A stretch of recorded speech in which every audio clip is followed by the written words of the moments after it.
Ameasema hayo akimwakilisha askofu wa KKKT Dayosisi ya Meru, Askofu Elias Kitoi Nasare, katika ufunguzi wa mkutano mkuu wa 11 wa idara ya wanawake na watoto jimbo la Kusini uliofanyika katika usharika wa Kikatiti KKKT Dayosisi ya Meru mkoani Arusha. Amesema kuwa suala la mmomonyoko wa maadili limekuwa ni changamoto kubwa katika jamii. Jambo ambalo tunalishuhudia katika jamii yetu mojawapo ni mmomonyoko wa maadili katika jamii yetu. Na hata utasikia watu wakilalamika, wakisema watoto wa siku hizi, vijana wa siku hizi, watu wa siku hizi. Ni nini kimetokea? Hadi watu waulize na waseme watoto wa siku hizi wako hivi na vile, wako vile na vile, kuna hili na lile. Iko changamoto. Kuna jambo la kufanyia kazi. Tunaona mmomonyoko wa maadili katika jamii. Hivyo ni waombe katika mkutano huu ambao Mungu ametupa kufikia, muone jinsi ya kulitafakari hilo, tukijua kabisa kwamba mama ana nafasi ya pekee katika malezi, katika familia zetu. Ana nafasi ya pekee katika kulea hawa watoto na vijana. Kwa hiyo hili mlichukue kama changamoto ya kutafakari.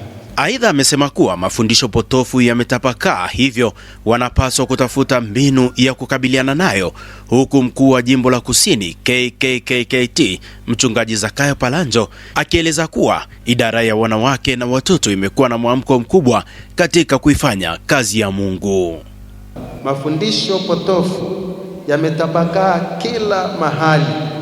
Huwezi kutembea hatua kadhaa usione matangazo, njoo huku upokee muujiza, njoo huku upokee nyota. Ni wakati ambao kwa kweli Wakristo wanapaswa kusimama kwa Yesu. Mungu yuko hapa hapa, anajibu hapa, anasikia hata ukisali sala ya kimya. Kuna mwamko mkubwa sana wa idara hii ya wanawake katika jimbo letu la Kusini.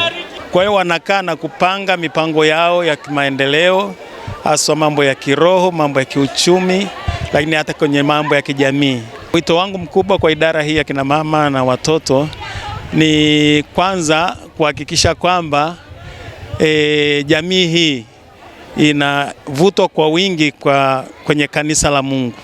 Awali akihubiri katika ibada hiyo, mkuu wa jimbo la Kati KKKT Dayosisi ya Meru Mchungaji Abel Kaya amesema kuwa kupitia sifa na kuabudu mahitaji hujibiwa, huku mwenyekiti wa idara ya wanawake na watoto jimbo la Kusini Priska Mwasha na parishweka wa jimbo hilo Mary Mtei wakieleza madhumuni ya mkutano huo wa 11 wa idara hiyo. Unapokuja ibadani, fungua moyo, Mungu akuhudumie katika jina la Yesu. Fungua mawazo yako, Mungu akuhudumie. Tulia. Sifa kwa Mungu na utukufu kwa Mungu vinatubariki sisi. Yaani sisi tunaomba tu maneno ya sifa na mioyo ya shukrani, mioyo ya kumwambia asante, mioyo ya kumwambia kueleza yale ambayo ametutendea. Alafu yeye anachorudisha kwetu ni baraka, uponyaji, uzima, amani, furaha. Kila kitu kinachotoka kwa Mungu kinarudi kwetu baada ya sisi kuipa nini? Sifa na utukufu.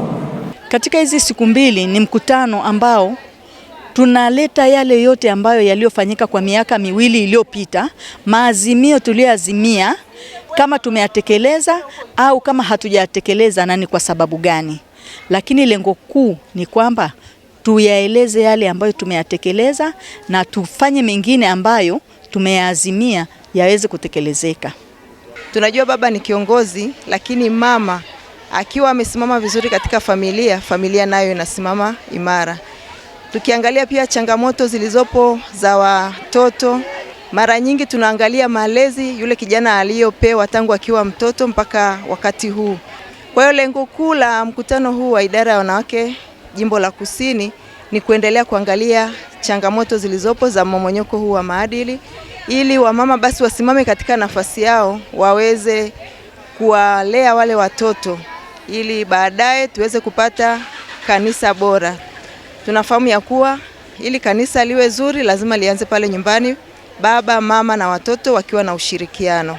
Imani potofu, malezi ya watoto pamoja na vijana ndivyo vilivyojiri zaidi katika mkutano huu mkuu wa 11 wa idara ya wanawake na watoto jimbo hili la Kusini. Kutoka hapa katika usharika huu wa kikatiti ulio sehemu ya KKKT Dayosisi ya Meru, mimi ni Elihuruma Chao.